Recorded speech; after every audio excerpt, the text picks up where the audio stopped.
Hi guys, just wanted to give you a quick review of a new NAS drive network storage attach that I've purchased. It's Western Digital. It's a MyCloud and it's the EX2 Ultra, which is the new version of their NAS systems. It's a 4 terabyte RAID 1, so it's 2 terabytes in 2 drives, and this will allow me to obviously set the device up in that way. It's running a Marvel Armada 385 1.3 gigahertz dual core processor. It's using a gigabit Ethernet and has some USB 3 expansion slots on the back as well.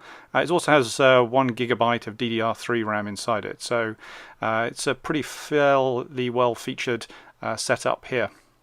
So what I want to do is quickly take you through some of the configuration of the device itself and give you some insight as to what it can do. So the app is launched, or should I say, you use a web browser to essentially search for the device itself. The NAS takes a few minutes to boot itself up, obviously configure the drives, and then once all the lights are solid and it's connected to the network, then you will find it.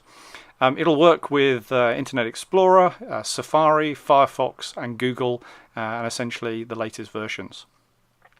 As far as network protocols are concerned, you have a DHCP client or a static IP address, NTP client, dynamic DNS, Apple Bonjour and Windows Rally, VLAN 802.1Q, link aggregation and failover for 2 gigabit Ethernet ports, UPnP, port forwarding, LTD layer, and SSH, so it's quite fairly well featured. And as far as operating as a system is concerned, it'll work with Windows through pretty much all the flavors of Windows, from Windows XP upwards, right the way through to the latest version, obviously Windows 10.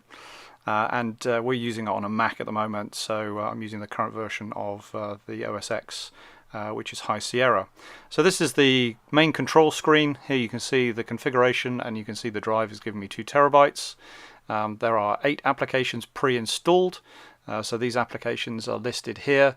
You've got an Amazon Cloud Drive, you've got the Western Digital cloud services, you've got web browsers, and you've got the iTunes and DLNS as well, all available, and you can activate or deactivate these as and when you want them to.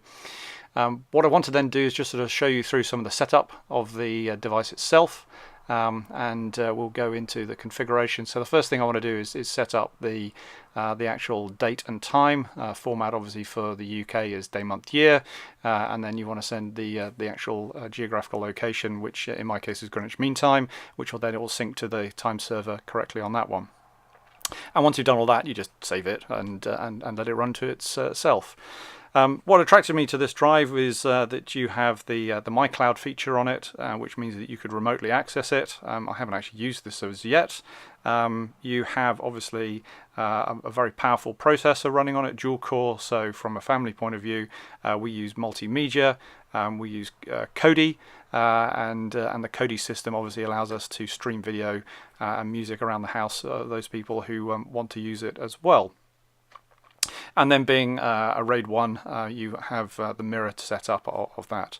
The other thing I wanted to move was the Apple Photos was getting huge on the Apple Mac itself, and I've put it onto another NAS drive before, but it was a single drive NAS, and as a result of which I was worried that if that drive failed, we would lose all of our photos. I have moved it over to this Western Digital NAS drive, and had a few problems with it to get it working, but eventually it's now settled down and seems to work okay. But I have seen reviews where people have said that using a NAS and the photo library on the NAS is not something that Apple really supports particularly well, which is a shame, because I'm sure most Macintosh users will have photo libraries which are now getting in excess of sort of 500 gigs, 600 gigs, and even if you've got a 1 terabyte internal drive on your Mac, that gets used up quickly. Just taking you through some of the menu setups here, so hopefully those of you who are interested in seeing the configuration can see that. This is the most interesting point, I think, which is where the applications are, and you can install applications here, and I'm sure these applications will be listed. One of the more popular ones would be Plex, but again, I'm not using that particular media server, so we haven't activated the Plex server on it. So that's really the overview of the device itself. Been using it now for a couple of months. As you can see from the video, I bought it back in May, and it's very quiet and it runs extremely well as a background server and gives us good performance with inside the family who are using media files. As of yet, it hasn't taken any firmware updates, so as far as I'm concerned, it's running the latest software. So if this was use to you, and I would strongly recommend to please like this video and subscribe to the channel so that I give you more videos as they come along.